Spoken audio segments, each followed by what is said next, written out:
The last couple of weeks, we've walked a journey that I know has been a difficult journey for many of us. We began by talking about the place of offense, how you and I are called not to take offense, and how we can live with a posture where we have the awareness of the sovereignty of God over our lives.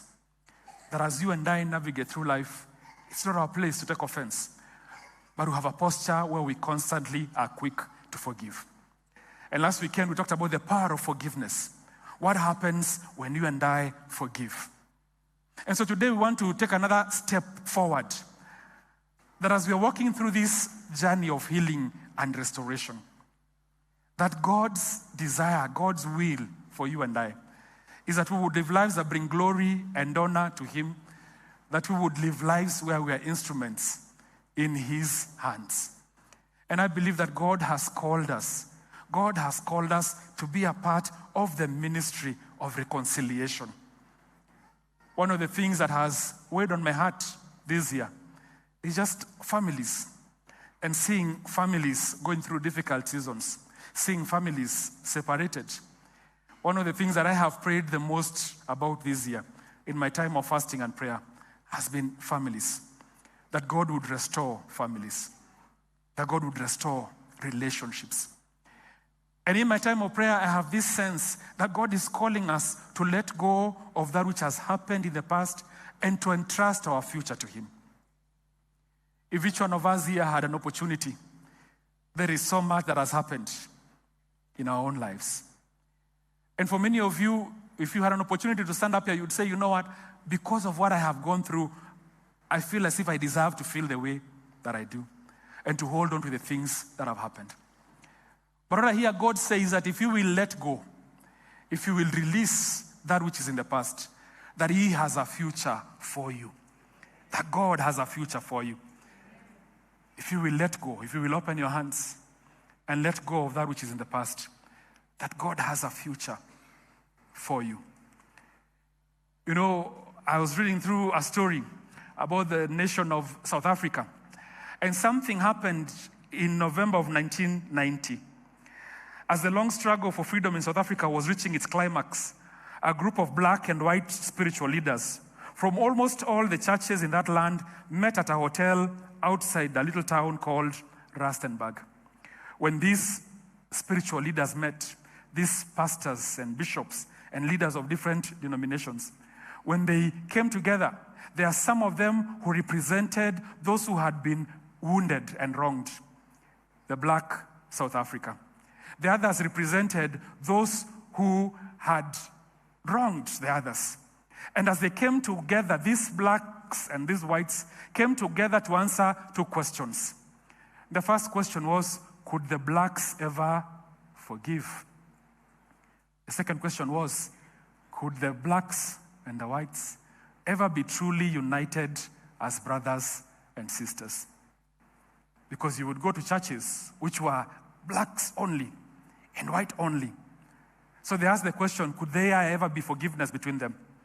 But also, could these two groups of people, could they ever truly be reconciled to one another? And they struggled with both questions. But then Desmond Tutu stood up and he spoke. He spoke for those who felt wounded. He spoke for those who felt wronged. And this is the answer that he gave. He said, we forgive you. That was really the title of the message that he spoke. He said, we forgive you. Yes, we forgive you. The victims of injustice and oppression must be ready to forgive. But then he asked the question, but could there ever be a coming together? Then he said, that is another question. He says, those who have wronged us must be ready to make what amends they can. If I have stolen your pen, I can't really be contrite. I can't really be sincere when I say, please forgive me. But at the same time, I continue to keep your pen. You see, what he was saying is that if we are truly repentant, if they were truly repentant, then they would demonstrate a genuine repentance by returning this pen that had been taken. Desmond Tutu went on to say that reunion, which is always costly, will happen. But it can't just happen by saying, let bygones be bygones. And he goes on and talked about the place of forgiveness. And says, we must forgive every time we are hurt.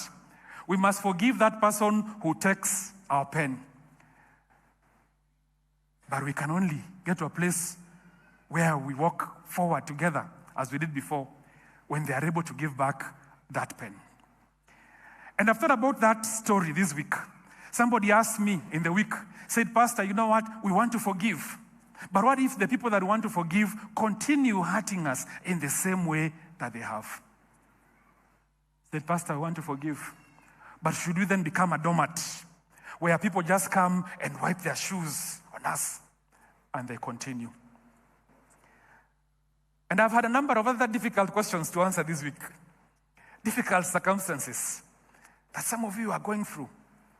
And I have to begin by saying that even as a pastor, I do not have all the answers.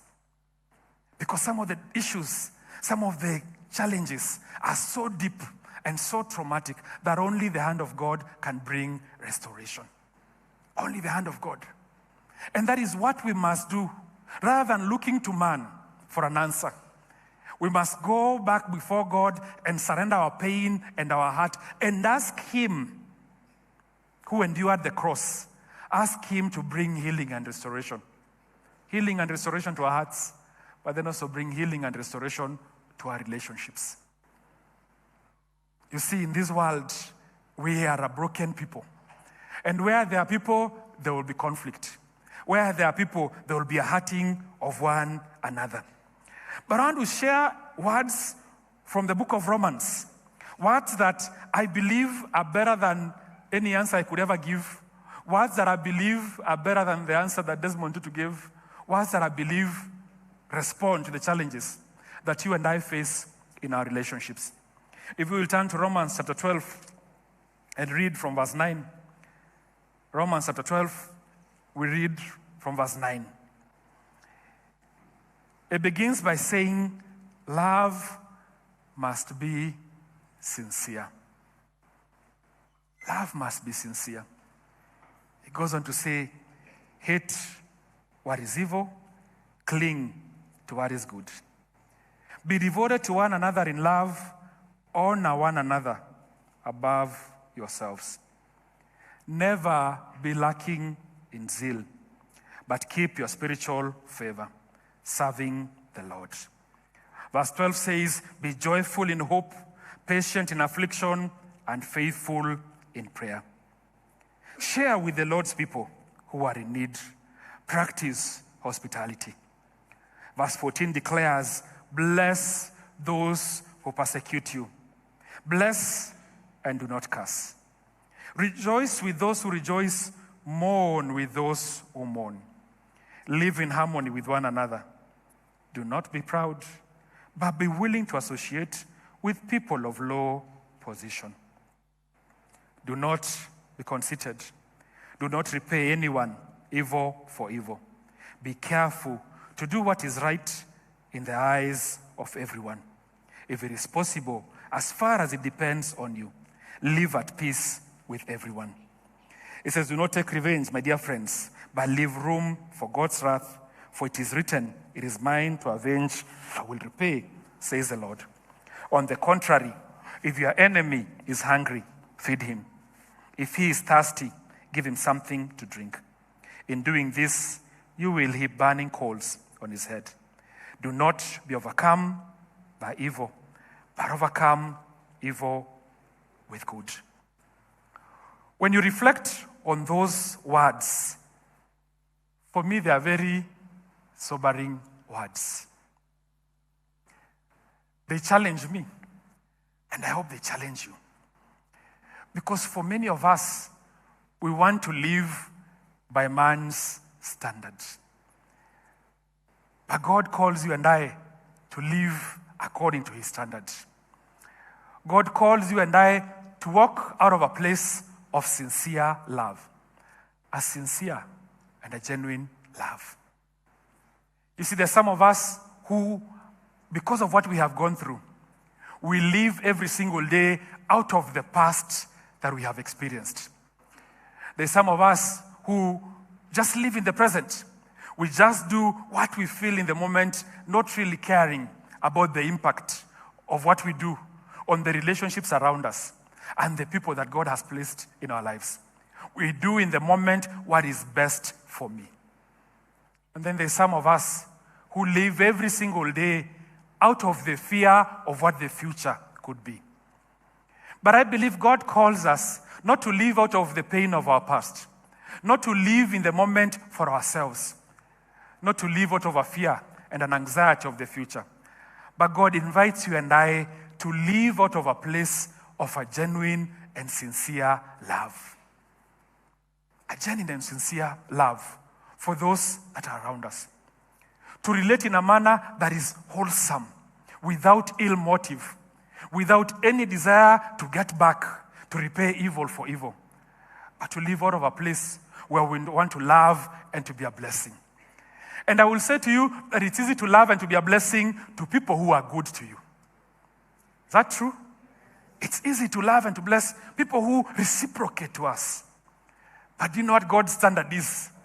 God's standard is that you would love even those who have caused you pain, even those who have harmed you, even those who, in your own words, might not have been a blessing to you.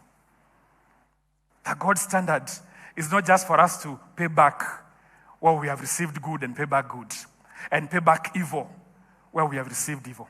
But God's standard is that you and I are able to lift up our perspective to His perspective. We said last week and the week before that God's ways are not our ways. And you see what happens when you and I choose not to pay back evil for evil. What we then do as we live a life of being a blessing is that we then allow God to come and to fight on our behalf. You see, the tendency of the life that we live is fight for yourself. Fight for yourself. Find your own way. If this is what that person is doing, you defend yourself and fight for yourself. But do you know what happens when we begin to be a blessing, even to those that we perceive as our enemies? God begins to intervene on our behalf. God begins to intervene on our behalf. And what does God do? He fights for us. And God is able to restore and to make a way for us. You see, in order for you to reach up for what God has for you, you have to let go of the things that you've held on to. In order for you to step up, you must be willing to realize that that which has become your place of comfort is not really what God has planned for you. And step above out of your place of comfort and embrace that which God has called you to. So I want to challenge you today that you would choose to walk in unconditional love. And that's not easy, because we've been conditioned to love expecting something in return. But you know something? Every relationship is redefined when you and I choose to love unconditionally. And when you and I choose to walk the path of loving with unconditional love, do you know what happens? Even that which was intended for evil, God begins to turn it around. That which was intended to harm you, God begins to turn it around. And that which was intended for evil, God is able to turn it around for good. Because He is able. It's Charles Spurgeon who says, "I am with you always is enough for my soul to live upon no matter what forsakes me." Those words that God speaks to us, I am always with you. That when we hear those words, when we understand those words, we can hold on to those words even in our most difficult moments and circumstances. I want to challenge you to love unconditionally. But the second thing I want to challenge you is to pursue that which is godly. As you navigate through the tensions of life, ask yourself, in the decisions that you're making, is it godly? Because it's not about the circumstances that are around you. If we live a life that is based on the circumstances around us, then the decisions that we make will always be based on the moment. But when you and I choose to pursue that which is godly, then it gives us a totally different perspective. Totally different perspective. And when we pursue that which is godly, what I have come to discover is that when you honor God, God honors you. And that is what the scriptures tell us. Honor one another, honor those that are around you above yourself. When we walk the path of honor, we honor the other person not because they deserve it, but we honor them because that is who God has called us to be.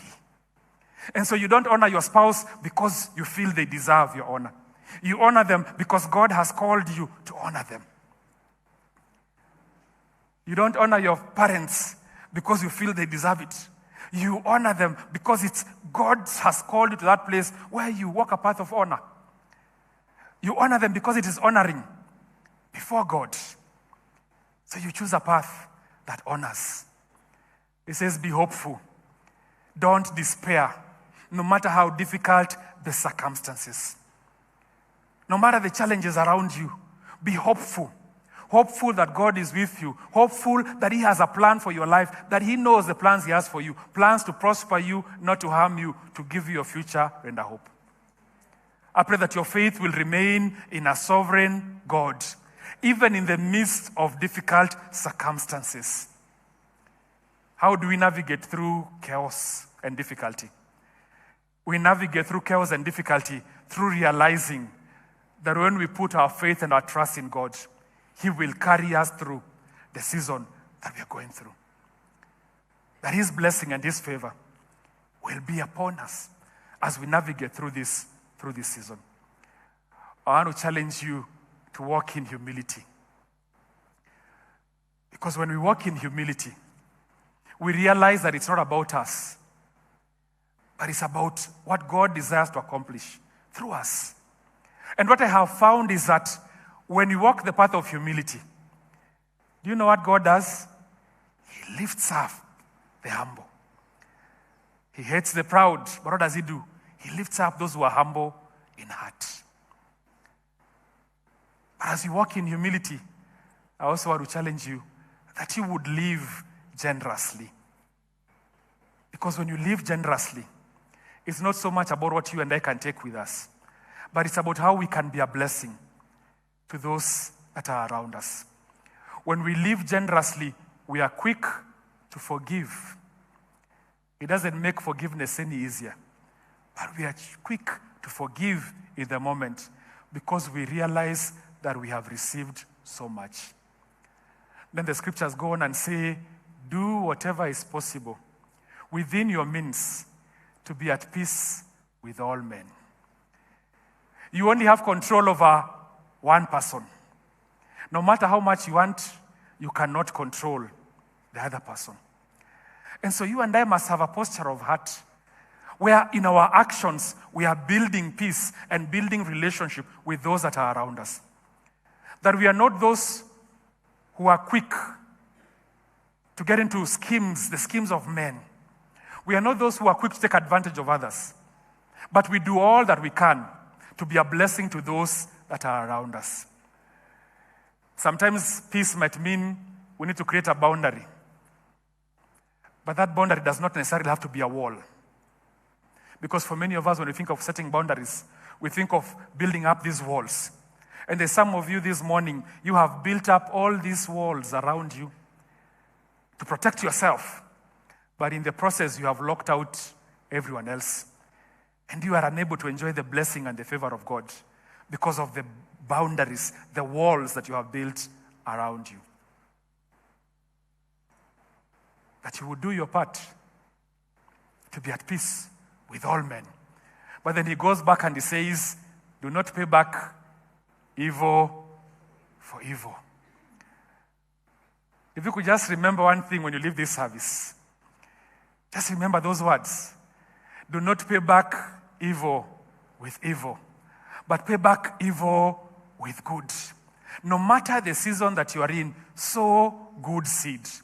Sow good seed. If you make your life about sowing good seed, if you live every day sowing good seed, I can declare upon you that there will never lack a harvest in your life. Sow good seed. Don't judge your day by the harvest that you reap, but learn to judge your day by the seeds that you sow. That as you go through life, sow good seed. Where you've been pained and hurt, Choose to be a blessing. Choose to sow good seed. Because if you sow good seed, you will never lack a harvest. But you see, sowing good seed requires you and I not to live out of a victim mentality, but to live out of a place where we know that God is for us, that He is with us, that He is fighting for us. Letting go requires that you and I put our faith and our trust in our loving God. In 1987, an IRA bomb went off at a memorial on Veterans Day. 11 Protestants died and 63 were wounded. What was different? Gordon Wilson, a devout Methodist. The bomb buried Wilson and his 20-year-old daughter under 5 tons of concrete and brick. "Daddy, I love you very much," were the last words that Mary spoke, grasping her father's hand as they waited for rescuers. She died a few hours later. No one remembers what the politicians had to say, but no one will forget what Gordon Wilson said. He said, "I have lost my daughter, but I bear no grudge." Bitter talk is not going to bring Mary Wilson back to life. He goes on and he said, I shall pray tonight and every night that God will forgive them." After that moment, after they were done with the burial, he began leading these crusades for the Protestants and the Catholics to be reconciled. There was no retaliation of this bombing. But what happened was that this man was made a member of Senate. This man was used to reconcile a nation. When this man died, all of Great Britain and the Irish Republic, they honored this ordinary Christian citizen who had gained more fame for this uncommon spirit of grace and forgiveness. When moments of grace occur, the world stops and takes notice. When moments of grace occur, the world stops and takes notice. I want to challenge you to imagine what would happen and what grace can do on a personal level. I want you to imagine what grace can do on a personal level. As we go towards the end of this year, I want to challenge you to reach out for reconciliation. It could be with a family member. It could be with someone that pained you. It could be with your own parents. It could be people that are around you that you have cut off. But I want to challenge you that you would reach out of a place of a sincere heart, and that you would seek for reconciliation. And I know that God's blessing and His favor will rest upon you.